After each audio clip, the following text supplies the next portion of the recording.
خواہشات کو دبا کے رکھ دے گا۔ رحمان کے بندے وہ ہیں کہ جو سر اٹھا کر نہیں بلکہ سر جھکا کے چلتے ہیں۔ رحمان کے بندے وہ ہیں جب زمین پہ چلتے ہیں تو آہستہ سے چلتے ہیں۔ رحمان کے بندے وہ ہیں کہ جب ان کے منہ سے کچھ جملہ نکلتا ہے تو کسی کے دل آزار ہی نہیں کرتا۔ اب رحمان کے بندے جو ہیں، جو اللہ کے پسندیدہ اور محبوب لوگ ہیں، ان کے اگر صفات اور ان کی عادات کو، نشانیوں کو ظاہر بیان کیا جائے تو کافی ٹائم لگ جائے۔ بس اتنا دیکھ لیں کہ رحمان کے بندے، اللہ کو ماننے والے وہ ہوتے ہیں جو اللہ کی مان کے زندگی گزارتے گئے۔ قرآن مجید کی آیت ہے کہ رحمان کے بندے زمین پر آہستہ سے چلتے گئے، سر جھکا کے چلتے گئے،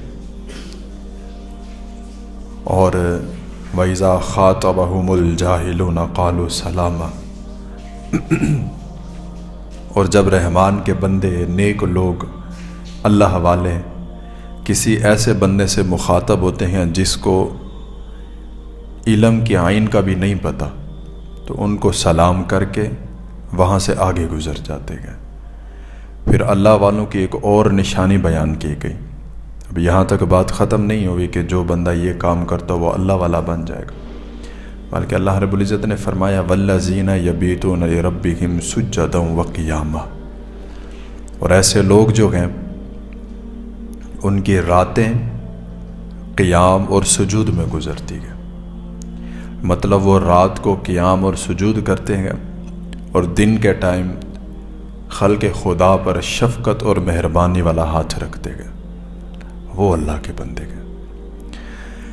یہ نفسا نفسی کا عالم، یہ گہما گہمی کا دور، یہ منافقت کا دور، یہ ایک دوسرے کے اوپر تان و تشنی کرنے کا دور، یہ ہر چیز اپنے لیے بنانے کا دور، اس میں بہت مشکل ہے جناب کہ آپ اللہ اور اس کے رسول کے بتائے ہوئے طریقے کے مطابق زندگی گزار جائیں۔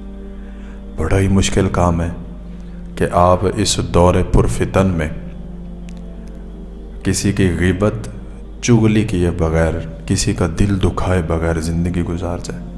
آج تو ہمارا دن طلوع ہوا تو غیبت اور چغلی کرتے ہوئے، اور اگر سورج غروب ہوا، دن ڈھلا، تب بھی ہم کسی نہ کسی کی غیبت اور چغلی کر رہے ہیں۔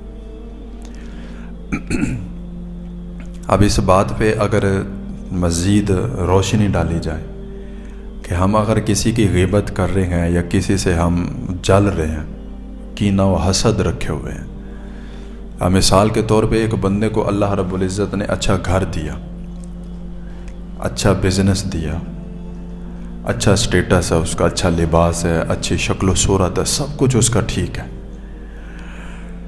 اور اسی کے مد مقابل اسی محلے میں اس کے اپوزٹ، اس کے سامنے جو ہے ایک ایسا بندہ رہتا ہے جس کو اللہ نے آزمائشوں میں ڈال رکھا ہے۔ مطلب کھانے پینے کو کچھ نہیں، گھر اچھا نہیں، کاروبار نہیں چلتا، کھانے کو کچھ بھی نہیں ملتا، تو اب وہ اپنے سامنے والے سے اگر حسد رکھنے لگ جائے کہ یار اس کے پاس سب کچھ ہے، میرے پاس کیوں نہیں ہے، یا اگر وہ خوش ہے تو وہ اپنی خوشیوں میں کس طرح خوش ہے، اگر کسی نے اللہ نے نواز دیا تو کیوں نوازا۔ تو یہ ساری چیزیں جو ہیں یہ اس بندے کے اوپر یا اس کے نصیب کے اوپر بات نہیں، بلکہ یہ جو ہے یہ اللہ کی تقسیم پر اعتراض ہے کہ اللہ نے اسے دیا، مجھے کیوں نہیں دیا۔ اللہ رب العزت جس کو چاہے، جتنا چاہے، جیسے چاہے وہ عطا فرماتا ہے۔ ہم نہیں کسی کے ساتھ بغض، حسد، کینہ رکھ سکتے۔ دو چار دن کی زندگی ہے، ایویں ایک دوسرے سے لڑائیاں لے کے، جھگڑے کر کے، غیبتیں کر کے، ایک دوسرے کا ناحق قتل کر کے دنیا سے چلے ہی جانا ہے۔ وہ میں ایک کتاب میں پڑھ رہا تھا، اس میں لکھا ہوا تھا کہ یار گھر کے اوپر محنت تو کر رہے ہیں ہم، کاروبار بھی اچھا کر رہے ہیں ہم، اب اس پہ زیادہ محنت اور زیادہ اس کے ساتھ دل لگی تو ہم تب کریں کہ جب ہم نے اس میں سدا رہنا ہے۔ گھر بنائیں ہم، محنت مزدوری کریں ہم، اپنے آپ کو ہلکان کریں ہم، اور رہیں اس میں کوئی اور۔ تو یہ کوئی عقل مندانہ جو ہے وہ سوچ نہیں کہ جو ہمارا اصل گھر ہے جس میں ہم نے رہنا ہے اس کی تیاری نہیں ہے۔ آگاہ اپنی موت سے کوئی بشر نہیں، سامان 100 برس کا اور پل کی خبر نہیں۔ کسی کو نہیں پتا بھائی کہ میں نے یہ اتنا بڑا عالیشان گھر بنوایا، پتہ نہیں کتنے دن رہنا ہے، کوئی نہیں پتا۔ تو جس گھر کا پتہ ہی نہیں ہے کتنے دن رہنا ہے کتنے دن نہیں رہنا، اس کو تیار کرنے میں ہم نے اللہ اور اس کے رسول کو ناراض کر رکھا ہے۔ یہی بچے، یہی ہمارے گھر والے، ہمارے جسم سے روح نکلنے کے بعد ایک دن بھی ہمیں اپنے گھر میں نہیں رکھ سکتے۔ ہمیں کس نے سنبھالنا؟ اس ابدی گھر نے جس کے بارے میں ہم نے سوچا ہی کوئی نہیں۔ اللہ نے قرآن مجید میں واضح فرمایا کہ وَمَن يَتَوَكَّلْ عَلَى اللَّهِ فَهُوَ حَسْبُهُ إِنَّ اللَّهَ يَرْزُقُ مَن يَشَاءُ بِغَيْرِ حِسَابٍ، کہ جس نے اللہ پہ بھروسہ کیا تو اللہ تعالیٰ اسے کافی ہو گیا، اور اللہ تعالیٰ جسے چاہتا ہے بغیر حساب و کتاب کے جتنا چاہے رزق عطا فرماتا۔ اب اس بات سے یہ ظاہر ہوتا ہے کہ رزق کی ٹینشن، کھانے پینے کی ٹینشن انسان کی نہیں، تو پھر مولا پیدا کس لیے کیا گیا؟ یہ عقل و شعور، یہ آنکھیں، یہ جسم سے سلامت، یہ اعضاء، یہ سب کچھ کس لیے دیا گیا؟ تو پھر اللہ نے فرمایا کہ بندے، تجھے کھانے پینے کے لیے نہیں پیدا کیا گیا، تجھے لڑنے جھگڑنے کے لیے نہیں پیدا کیا گیا، بلکہ تجھے پیدا کیا الذی خلق الموت والحیات لیبلوکم ایکم احسن عملا۔ کیا بندے، تجھے میں نے پیدا کیا، تجھے زندگی دی اور موت بھی رکھی صرف اس وجہ سے کہ میں آزماؤں، میں دیکھوں گا کہ تم میں سے کون ہے جو اچھے کام کرتا ہے، تم میں سے کون ہے جو آزمائش میں ثابت قدم رہتا ہے۔ آج اللہ نے دولت سے نواز دیا، شہرت سے نواز دیا، اگلے دن تو مر جائے، وہ دولت تیرے کس کام کی ہے؟ اور میں یہ ہر بار کہتا رہتا ہوں کہ میرے بھائیوں، یہ مقبرہ جہانگیر جو ہے نا، یہ ہمارے لیے بہت بڑی عبرت ہے۔ یہ بادشاہ تھا، کوئی صدر نہیں تھا اسی ملک کا، کوئی وزیر اعظم، پرائم منسٹر نہیں تھا، یہ بادشاہ تھا۔ اور بادشاہ جو ہوتا ہے وہ پوری دنیا پہ حکومت کرتا ہے، تب اس کو بادشاہ کا ٹیگ لگتا ہے۔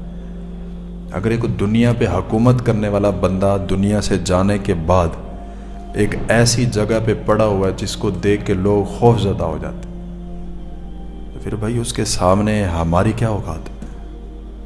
ہمیں اگر اللہ نے کچھ پیسوں سے نواز دیا تو ہمیں اس کا شکر ادا کرنا چاہیے۔ اور میں یہ بات پوری ذمہ داری کے ساتھ کہہ رہا ہوں، پوری ذمہ داری کے ساتھ، اگر کوئی بندہ یہ اپنے اوپر مان کرے، فخر کرے کہ بھائی مجھے اللہ نے دولت سے نواز رکھا ہے، مجھے اللہ نے شہرت سے نواز رکھا ہے، مجھے اللہ نے سب کچھ دے دیا تو میں اللہ کا پسندیدہ بندہ ہوں، ایسا کچھ بھی نہیں ہے بھائی، ایسی سوچ ہی غلط ہے۔ اگر اذان ہوئی ہے اور تو نماز کے لیے نہیں آیا تو تو نے رب کا رب ہونا، اس سے تو نے انکار کیا، تو نے اعلانیہ کفر کیا۔ کچھ بندے ایسے ہوتے ہیں جن کو اللہ تعالیٰ اتنا نواز دیتا ہے کہ بھائی اس کو اتنا دے دیا جاتا ہے، اللہ فرماتا ہے سب کچھ لے جا لیکن میرے دروازے پہ نہ آئیں۔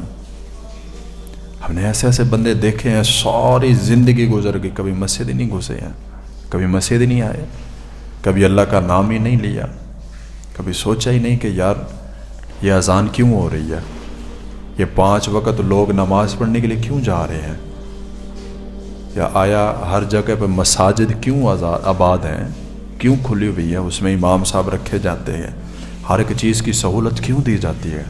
بھائی نماز پڑھنے کے لیے، رب کو راضی کرنے کے لیے۔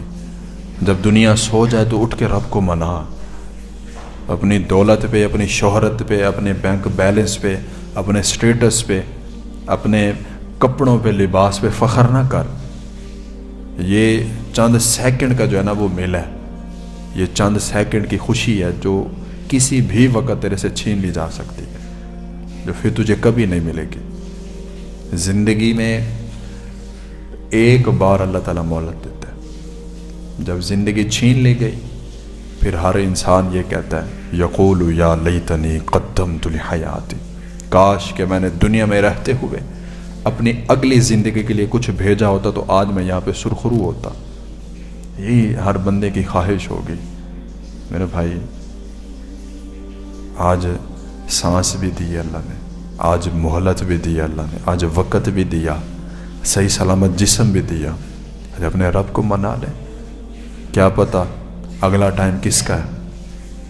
کیوں لڑائی جھگڑے میں، ایک دوسرے کو کوسنے میں، اس کے ساتھ حسد رکھنے میں ہم لگ گئے؟ کیوں ہم ایسے بن گئے کہ جو صفت سانپ میں پائی جاتی تھی اب وہ انسان میں ہے؟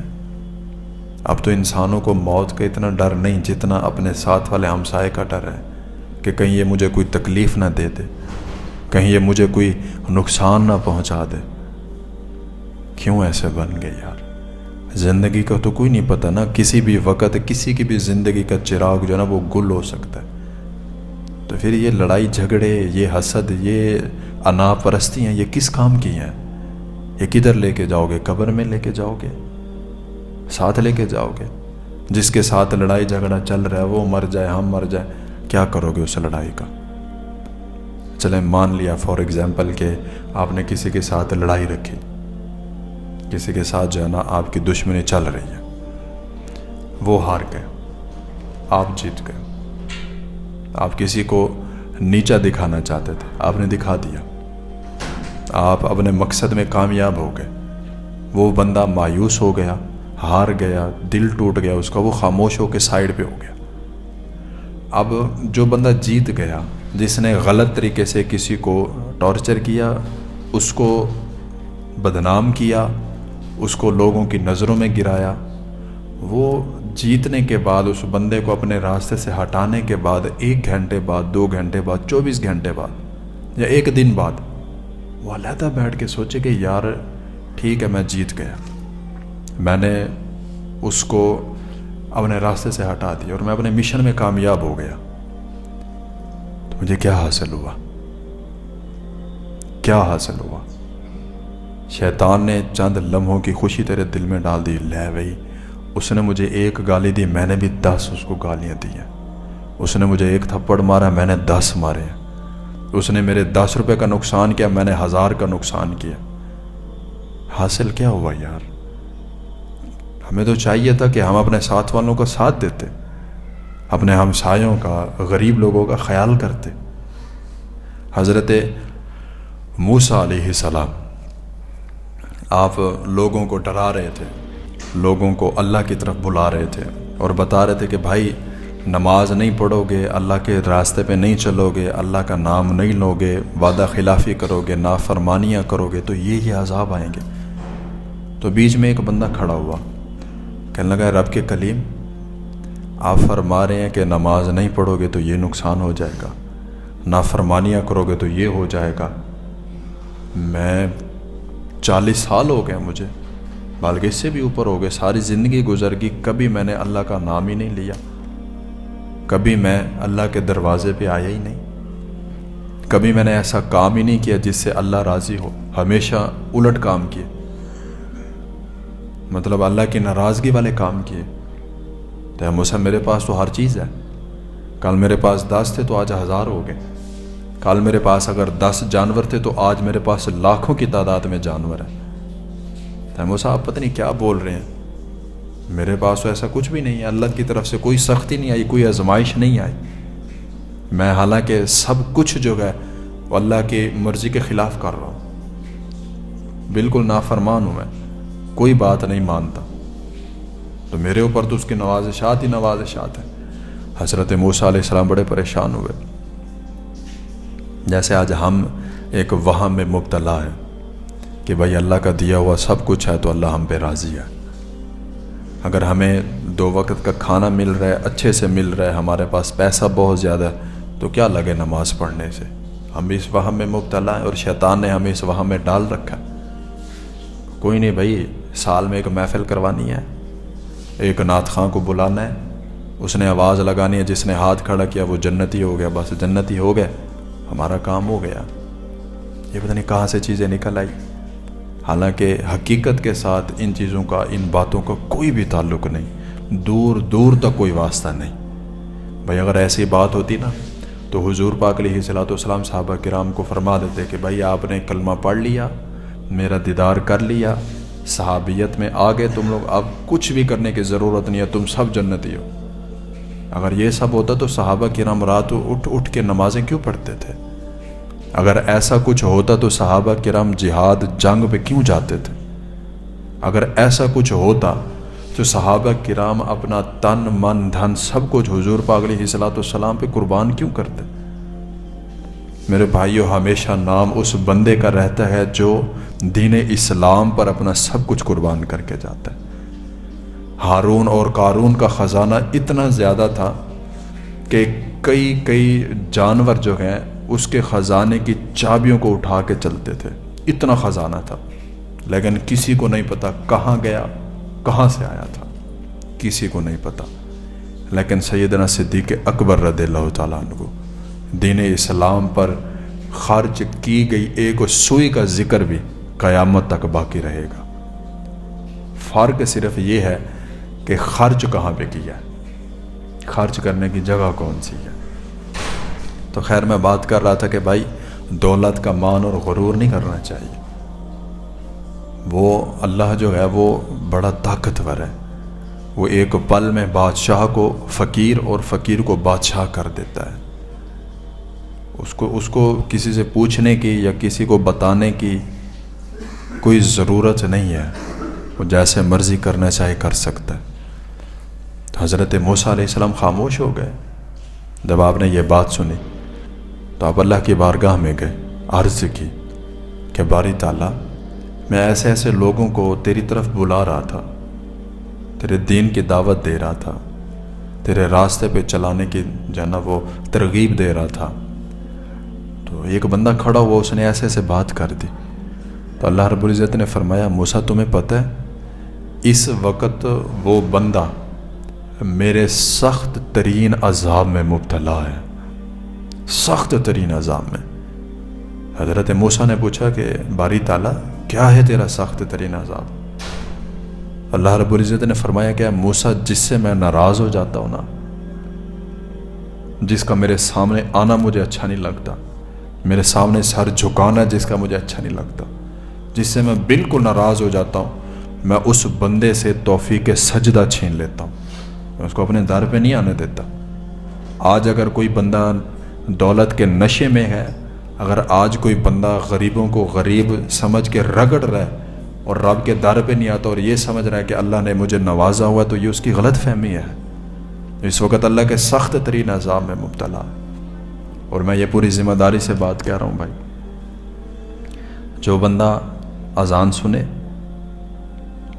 صحیح سلامت ہو، کوئی مجبوری نہ ہو، کوئی عذر نہ ہو، اور وہ نماز پہ نہ آئے، سن کے بھی نماز پہ نہ آئے، وہ بندہ اللہ کے رب ہونے کا انکار کر رہا ہے، وہ بندہ حدیث کی روشنی میں اعلانیہ کفر کر رہا ہے۔ اور جو بندہ مسلسل نمازیں چھوڑتا رہے، اللہ معاف فرمائے، پر اس کے ساتھ کیا ہونا اللہ جانتا ہے۔ کتنا بندے آئے اور کتنا چلے گئے، جس نے نماز پڑھی وہ رہ گئے، جنہوں نے نہیں پڑھی وہ مارے گئے، جو اللہ کو راضی کر کے گیا اس کا نام باقی گیا، اور جس نے اللہ کو ناراض کیا اس کا کچھ بھی نہیں باقی رہا۔ میں صرف اتنا کہہ رہا ہوں کہ یار یہ جو چند لمحوں کی ہماری زندگی ہے، کیوں نہ اس کو ہنسی خوشی گزارا جائے یار، کیوں نہ ایک دوسرے سے محبت بانٹ کے اس کو گزارا جائے، کیوں لڑائی جھگڑے لے لیے، کیوں ایک دوسرے کا بغض حسد اپنے دل میں اپنے ذہنوں میں پال لیا، کیا کر لیتے ہیں ہم یہ سب کچھ کر کے پتہ نہیں۔ حضرت سیدنا امام اعظم ابو حنیفہ رحمۃ اللہ تعالیٰ علیہ، آپ کے بارے میں ایک حکایت ملتی ہے کہ آپ کے ایک مرید نے آپ کو آ کے بتایا کہ فلاں بندہ جو ہے نا وہ آپ کے بارے میں اس طرح غلط باتیں کرتا ہے، تو وہ جو دور تھا نا، اس دور میں کھجور بڑی قیمتی ہوتی تھی اور سب سے نایاب تحفہ سمجھا جاتا تھا کھجور کو، جو آج بھی عرب میں مقبول ہے کھجور۔ تو جب آپ نے سنا نا کہ ایک بندہ جو ہے وہ میرے خلاف باتیں کرتا ہے، الٹ باتیں کرتا ہے، حسد پال رکھا ہے، بغض کرتا ہے، میرے خلاف غلط غلط افواہیں پھیلاتا ہے، تو آپ نے ریاکشن نہیں دیا، آپ نے کوئی الٹ بات نہیں کی جیسے ہم کر دیتے ہیں، کوئی ہمارے خلاف بات کر رہا ہے ہم نے بھی کر دی، تو پھر اس میں اور ہم میں فرق نہ رہا۔ اگر کوئی تیرے ساتھ لڑ رہا ہے تو خاموش رہا، تو پھر تیرا مقدمہ رب تعالیٰ کی ذات سے لڑا جائے گا، رب تعالیٰ کی ذات کی طرف سے لڑا جائے گا۔ اگر تو خاموش رہا، تو نے کچھ نہیں کہا، تو پھر تیرا یہ حساب اللہ لے گا بندوں سے۔ اگر تو خود شروع ہو گیا، پھر اللہ تعالیٰ فرمائے گا تو نے تو اپنا سسٹم خود ہی چلا لیا، پھر چلا ہی رکھ۔ تو امام صاحب جو تھے، ان کو آپ کے مرید نے آ کے بتایا کہ ایسے ایسے ہے، فلاں بندہ آپ کے بارے میں اس طرح باتیں کرتا ہے، تو آپ نے غصہ نہیں فرمایا، آپ نے ریاکشن نہیں دیا، آپ نے کوئی بات نہیں کی، آپ نے یہ نہیں کہا کہ جاؤ دیکھو وہ کیا کر رہا ہے اور مجھے بتانا کہیں مل جائے تو اس کو پکڑ کے مارنا ہے۔ نہیں، فقہ کے بڑے امام، آج پوری دنیا میں ان کا نام ہے، جن کے نام سے ہم اپنے آپ کو حنفی کہتے ہیں، اتنا بڑے امام۔ پھر انہوں نے جب یہ سنا نا تو انہوں نے کوئی بات نہیں کی، انہوں نے بلکہ ایک مرید کو کہا کہ جاؤ یار ایک نا بڑا ٹوکرا کھجوروں کا بنوا کے لے آؤ، گفٹ نما۔ تو آپ نے وہ تیار کروا کے اس بندے کے پاس بھیجا جو آپ کے بارے میں باتیں کرتا تھا۔ بندہ بڑا حیران ہوا کہ یار ہم نے تو امام صاحب کا بڑا نام سنا تھا کہ یہ بڑے دقیق ہیں، بڑے باریک بین ہیں، یہ تو بڑے سوچ و بچار کرنے والے ہیں، بڑے ذہین ہیں، یہ انہوں نے کیا کیا؟ میں ان کے بارے میں الٹ باتیں کرتا ہوں، میں ان کو بدنام کر رہا ہوں اور یہ مجھے تحفے دے جا رہے۔ تو انہوں نے پھر خط لکھا کہ امام صاحب میں نے تو آپ کا بڑا نام سنا تھا، لیکن آپ تو کچھ بھی نہیں لگتے، جو سنا تھا ویسا تو کچھ بھی نہیں ہے، میں آپ کے بارے میں غلط باتیں کرتا ہوں، آپ کے بارے میں جو ہے نا الٹ پلٹ بولتا ہوں، الزامات لگاتا ہوں اور آپ مجھے تحفے بھیج رہے ہو، یہ تو کوئی عقل مندوں والی بات نہیں ہے۔ تو پھر امام صاحب نے بدلے میں لکھا کہ شاید تو نے پھر وہ حدیث نہیں سنی، کوئی بندہ کسی کی غیر موجودگی میں، یہ باقاعدہ حدیث کا مفہوم ہے، کوئی بندہ کسی کی غیر موجودگی میں اس کے بارے میں غلط بولتا ہے، وہ بات بولتا ہے جو اس کے منہ پہ نہیں بول سکتا، پیٹھ پیچھے بول رہا ہے اور ایسی بات بول رہا ہے جو اس کے اندر ہے ہی نہیں، تو کریم آقا علیہ صلاۃ والسلام نے فرمایا وہ جتنا باتیں جتنا دیر کرتا رہے گا، اللہ رب العزت اس کی اتنی نیکیاں اس بندے کے نام اعمال میں درج کرتا رہے گا جس کے بارے میں وہ بول رہا ہے۔ کہنے لگا تیرے سے تو بڑا میرا یار ہی کوئی نہیں ہے، فری میں مجھے نیکیاں مل رہی ہیں، میں آرام سے بیٹھا ہوں کچھ بھی نہیں کر رہا، تو بول رہا ہے، اپنا ذہن خراب کر رہا ہے، اپنی زبان خراب کر رہا ہے، اپنے ساتھ والے لوگوں کو خراب کر رہا ہے، اپنا ماحول خراب کر رہا ہے، مجھے تو اس سے کوئی فرق نہیں پڑ رہا، میں تو سکون میں ہوں، لیکن ہاں اتنا ہے کہ تیرے نام اعمال میں لکھی ہوئی نیکیاں جو ہیں وہ رب تعالیٰ میرے نام اعمال میں شامل فرما رہے، اس سے بڑی بات اور کیا ہو سکتی ہے؟ تو بھائی جو بات کرتے اس کو کرنے دو، جو جس طرح بولتے اس کو بولنے دو، اس کو بولو بھائی اور بول، تیرا یہ کام تو میرے لیے فائدہ مند ہے۔ اور جس کے لیے اللہ جب تک کچھ نہ کرنا چاہے کوئی بندہ کچھ نہیں کر سکتا بھائی۔ اللہ پہ جس کا بھروسہ ہے نا، جو اللہ پہ کامل یقین رکھتا گیا، چاہے ساری دنیا ایک طرف کھڑی ہو جائے اور اللہ اس کا برا نہ کرنا چاہے تو ساری دنیا زور لگا لے، اس کا برا نہیں کر سکتے۔ اور جس کو اللہ ذلیل اور رسوا کرنا چاہے، ساری دنیا اس کو بچانے میں لگ جائے، کوئی اس کو بچا نہیں سکتا۔ اور یہ حقیقت بات ہے میرے بھائیوں، اللہ اور اس کے رسول پر ایمان رکھ کے ہمت اور بہادری کے ساتھ انسان کو چاہیے کہ اپنی زندگی، اپنے معاملات اور جو بھی سختیاں ہیں ان کا مقابلہ کرے، ہار کے نہیں بیٹھنا چاہیے۔ اور یہ حقیقت بات ہے، انسان کی سب سے بڑی محافظ جو ہے نا وہ اس کی موت ہے، جو وقت سے پہلے نہیں آتی۔ اگر آج کی رات ہماری زمین کے اندر لکھی ہے نا تو ہم اوپر نہیں گزار سکتے، اگر ہماری آج کی رات زمین کے اوپر لکھی ہوئی ہے، چاہے جو مرضی ہو جائے، کوئی بھی بندہ ہمیں زمین کے نیچے نہیں بھیج سکتا۔ تو ہونا وہی ہے جو اللہ نے چاہنا ہے، بندوں کے چاہنے سے کچھ نہیں ہوتا۔ تو بس ڈر کے بیٹھ جاؤ گے تو پھر اللہ ہی مالک ہے۔ اللہ پہ بھروسہ رکھیں، خوشیاں بانٹیں، محبت کریں ایک دوسرے سے، لڑائیاں جھگڑے، یہ انا، یہ حسد، یہ تکبر، یہ غیبتیں، یہ سب کچھ ختم کریں۔ ہم مسلمان ہیں، ہم اس نبی کے ماننے والے ہیں، اس نبی کے امتی ہیں جن کے پاس مکمل اختیار ہونے کے باوجود بھی آپ نے کبھی بھی کسی بھی بندے کے بارے میں دعائے ضرر نہیں فرمائی۔ ہمیشہ محبتیں بانٹیں، محبتیں بانٹتے رہو جناب، ایک نہ ایک دن چلے ہی جانا ہے اس دنیا سے۔ لوگ اچھے لفظوں میں یاد کریں، یہ نہ کہیں کہ اچھا ہوا کہ یہ چلا گیا اس دنیا سے، لوگ تنگ نہ ہو ہم سے، بلکہ لوگ ہماری صحبت کو ڈھونڈیں۔ لڑائی جھگڑوں میں کچھ بھی نہیں رکھا، ایک دوسرے کو نیچا دکھانے میں کچھ نہیں رکھا، اونچی ذات صرف اللہ کی ہے، باقی سب ہیچ ہے۔ اللہ رب العزت ہم سب کو عمل کی توفیق عطا فرمائے، آمین۔ وما علیہ الا البلاغ۔